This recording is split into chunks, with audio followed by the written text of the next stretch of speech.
Alors que Moïse était sur le Sinaï, Dieu lui avait révélé clairement qu'il aurait à se présenter devant l'arche afin de recevoir les ordres pour les enfants d'Israël.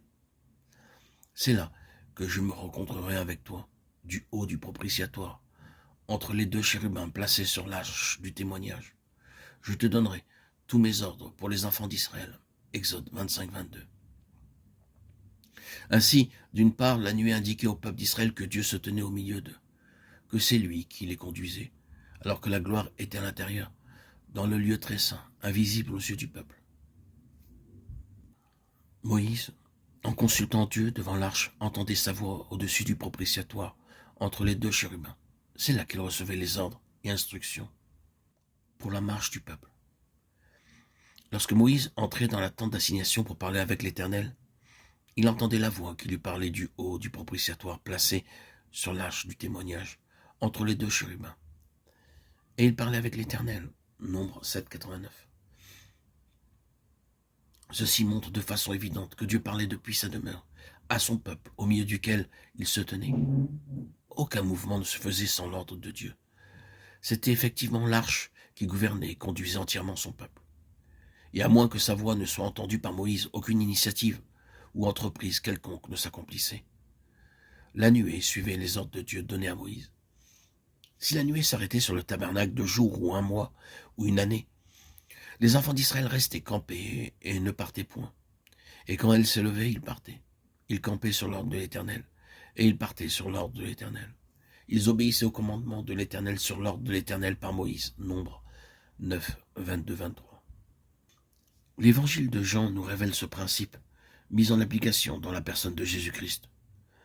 Dieu habitait en plénitude dans le lieu très saint, l'Esprit de Christ, et c'est là que la voix du Père donnait toute instruction au Fils concernant sa marche, son service. Sa dépendance était totale. Christ était le vaisseau de Dieu pour l'accomplissement du plan rédempteur. Par la nouvelle naissance, nous sommes devenus le temple du Saint-Esprit. Ne savez-vous pas que votre corps est le temple du Saint-Esprit? 1 Corinthiens 6, 19. Et notre esprit, l'endroit où se tient le Saint-Esprit. Le Saint-Esprit lui-même rend témoignage à notre esprit que nous sommes enfants de Dieu. Romains 8, 16. Tout comme Moïse, entrer dans la présence de Dieu, nous devons aussi y entrer grâce au précieux sang et apprendre à entendre la voix de Dieu en tant que son peuple racheté. Nous avons là la leçon la plus importante à apprendre. Et de même que Moïse consultait Dieu chaque jour et pour chaque chose, il devrait en être de même de nous. Que faisons-nous de l'arche de Dieu? Pouvons-nous dire honnêtement que nous sommes un peuple dirigé, conduit et gouverné par la voix de Dieu qui nous parle entre les deux chérubins d'or au-dessus du propitiatoire? Pouvons-nous attester cela? Examinons attentivement Nombre 9, 22, 23. Où en sommes-nous? Nous, le peuple de la Nouvelle Alliance. Vivons-nous dans cette dépendance? Prenons-nous cela? La place de l'arche est la voix de Dieu, entendue au-dessus du propitiatoire entre les deux chérubins, nous parle de la souveraineté du Seigneur Jésus-Christ et de la centralité de sa position en nous et dans son Église.